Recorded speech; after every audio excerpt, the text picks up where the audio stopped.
नमस्कार दर्शकों, आज की सबसे बड़ी खबर है कि अमेरिका और भारत के रिश्तों में बड़ा झटका आता दिख रहा है।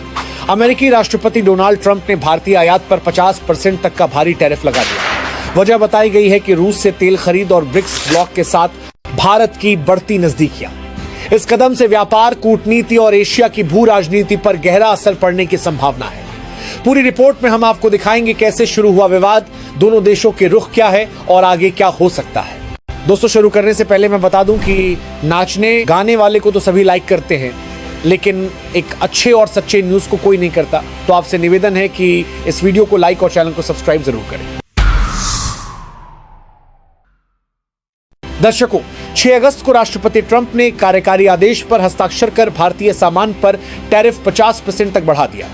यह हाल के वर्षों का सबसे बड़ा शुल्क है, जिससे टेक्सटाइल, फार्मा, ज्वेलरी और ऑटोमोबाइल सेक्टर पर इसका सबसे ज्यादा असर पड़ने की आशंका है। अर्थशास्त्रियों का कहना है कि इससे भारत की जीडीपी ग्रोथ में 0.6% तक की गिरावट आ सकती है। पूर्व आरबीआई गवर्नर दुर्वुरी सुब्बाराव ने तो इसे 7 ट्रिलियन % पर रहेगा जीडीपी ग्रोथ में दोहरा है। डॉलर तक के संभावित आर्थिक नुकसान की चेतावनी दी है। वहीं दूसरी ओर ट्रंप का तर्क है कि भारत रूस से सस्ता कच्चा तेल खरीदकर और ब्रिक्स जैसे समूह में सक्रिय होकर अमेरिका की नीति को चुनौती दे रहा है। दरअसल ट्रंप का सीधा कहना है कि अगर आप रूस से तेल खरीदते हैं और उन समूहों में शामिल होते हैं जो अमेरिका के खिलाफ काम करते हैं, तो नतीजे भुगतने पड़े। असल में यही है अमेरिकन नौकरियों की रक्षा का तरीका। अभी अमेरिका में बड़े पैमाने पर बेरोजगारी बढ़ चुकी है, जिससे बचने के लिए ट्रंप ऐसे कानून बना रहे हैं, जिस पर भारत की प्रतिक्रिया तेज और सख्त रही। रक्षा मंत्री राजनाथ सिंह ने इसे भारत की अर्थव्यवस्था को कमजोर करने की कोशिश बताया और कहा, भारत की उन्नति कोई ताकत नहीं रोक सकती। भारत ने अमेरिका से नए रक्षा सौदों पर बातचीत रोक दी है और रूस, ब्राजील और चीन के साथ व्यापार बढ़ाने की तैयारी कर रहा है। वाणिज्य मंत्रालय के सूत्रों का कहना है कि अमेरिका से आने वाले कृषि और टेक्नोलॉजी उत्पादों पर भी जवाबी टैरिफ लगाने पर विचार हो रहा है। यह विवाद अचानक नहीं हुआ। इस साल की शुरुआत में ट्रंप ने अमेरिका की एजेंसी यूसैइड पर आरोप लगाया था कि वह भारत के चुनाव में दखल दे रही है, क्योंकि उसने $21 मिलियन का वोटर टर्नआउट प्रोग्राम चलाया था। भारत ने इसे गंभीर चिंता का विषय बताया और जांच शुरू कर दी। इसके बाद ट्रंप ने एक भारतीय पत्रकार से प्रेस कॉन्फ्रेंस में कहा कि वह उनके लहजे के कारण एक शब्द भी नहीं समझ पा रहे। इस टिप्पणी की काफी आलोचना हुई। फिर ट्रंप ने दावा किया कि उन्होंने भारत और पाकिस्तान के बीच युद्ध विराम करवाया। भारत ने इस दावे को पूरी तरह नकार दिया और कहा कि कोई तीसरा पक्ष इसमें शामिल नहीं था। कभी सोचा है, दोस्ती भी शेयर मार्केट की तरह होती है, ऊपर नीचे होती रहती है, लेकिन कभी कभी गिरावट इतनी तेज होती है कि लोग कहते हैं ये तो क्रैश होगा। अमेरिका और भारत की दोस्ती भी कभी हाउडी मोदी से शुरू हुई थी, लेकिन आज हाउडी की जगह हाउ डिड यू वाला सवाल हो गया है। दोस्तों, ट्रंप की चाल समझ आ रही है, दबाव डालो और डील पाओ। लेकिन भारत की डाल अब इतनी मजबूत है कि तूफान भी सोचता है, रुक जाऊं या रास्ता बदल लूं। ये सिर्फ टैरिफ नहीं, ये इम्तिहान है हमारी कूटनीति का, हमारी हिम्मत का और हमारी आजादी का। तो अगली बार जब कोई सुपर पावर हमें शर्तें थमाए, तो जवाब साफ होना चाहिए, दोस्ती बराबरी से और व्यापार इज्जत से करते हैं हम, क्योंकि भारत अब सुनता सबकी है, करता अपनी है।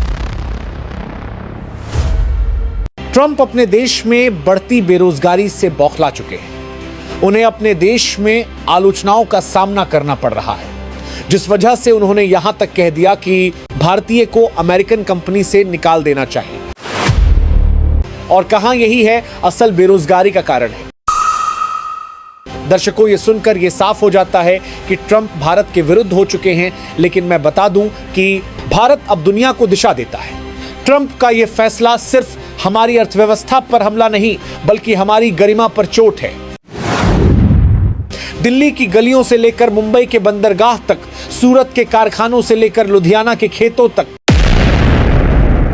हर जगह यह सवाल गूंज रहा है, क्या भारत झुकेगा या फिर दुनिया को दिखाएगा कि दोस्ती बराबरी से होती है, दबाव से नहीं? फिलहाल ये समय है एकजुट होने का, ये समय है दुनिया को बताने का कि भारत किसी के इशारे पर नहीं चलता। यह विवाद सिर्फ भारत और अमेरिका तक सीमित नहीं है। भारत इंडो पैसिफिक क्षेत्र में चीन के प्रभाव को संतुलित करने के लिए अहम साझेदार है। अगर यह साझेदारी कमजोर हुई तो भारत चीन और रूस के और करीब जा सकता है। अमेरिका में भी इसका असर दिखेगा। भारतीय कच्चे माल पर निर्भर अमेरिकी कंपनियों को महंगा सामान मिलेगा, जिससे महंगाई बढ़ सकती है। वहीं भारत के निर्यातक अफ्रीका, लैटिन अमेरिका और दक्षिण पूर्व एशिया में नए बाजार तलाश रहे हैं। वहीं मुंबई के जवेरी बाजार में कारोबारी बंटे हुए हैं। कुछ को डर है कि अमेरिकी खरीदार तुरंत कम हो जाएंगे, तो कुछ का कहना है कि यह नए अवसर ढूंढने का समय है। एक दुकानदार ने कहा, हम पहले भी मुश्किलों से निकले हैं। अगर अमेरिका हमारे माल को नहीं लेगा तो मिडिल ईस्ट और यूरोप तैयार है लेने के लिए। हमने इस मुद्दे पर वैश्विक व्यापार विश्लेषक डॉ. मीरा सिन्हा से बात की। उन्होंने कहा कि ट्रंप की व्यापार नीति सौदेबाजी वाली और अनिश्चित है। भारत के पास भी ताकत है, वह अमेरिका का बड़ा रक्षा साझेदार और उपभोक्ता बाजार है। चुनौती यह है कि कैसे दोनों देश बिना रिश्ते बिगाड़े एक संतुलित समझौते तक पहुंचे। फिलहाल नई वार्ता की कोई तारीख तय नहीं हुई। दोनों पक्ष अपनी अपनी स्थिति पर अड़े हैं। ट्रंप भारत की विदेश नीति पर आर्थिक दबाव डालने के पक्ष में और भारत इसे अनुचित मानते हुए पीछे हटने को तैयार नहीं।